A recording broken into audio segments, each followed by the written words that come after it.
মমতা বন্দ্যোপাধ্যায় বলেছেন একটু তো পোস্ট করতে। আমরা যদি পোস্ট করে আগামীকাল বাড়ির দেওয়ালে গিয়ে আপনার মাকে এবং বোনকে উৎসাহ সাজিয়ে যদি আপনার দেওয়ালে টানিয়ে দিয়ে আসি, পর্দা খুলে দরজা খুলে ওই পোস্টারটা আপনি খুলতে পারবেন না। এই প্রতিবাদ মঞ্চে দায়িত্ব নিয়ে বলে গেলাম, সেদিন সামনে আসছে।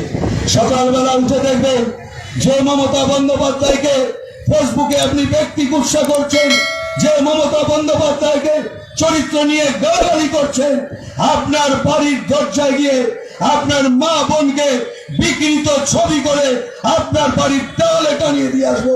শুনে রাখবেন, আজকে দাঁড়িয়ে বলে গেলাম, সাবধান হয়ে যান। রাজপথে তৃণমূল কংগ্রেস ধৈর্য নিয়ে বসে আছে। আমরা যদি একটু পাড়ায় পাড়ায় সন্ধ্যে সকালবেলা একটু ফোর্স করি, পারবেন তো বাড়ি থেকে বেরাতে?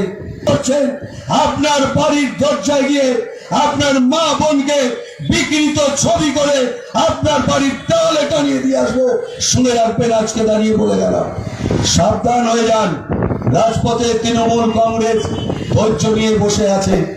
আমরা যদি একটু পাড়ায় পাড়ায় সন্ধ্যে সকালবেলা একটু ফোর্স করি, পারবেন তো বাড়ি থেকে বেরাতে?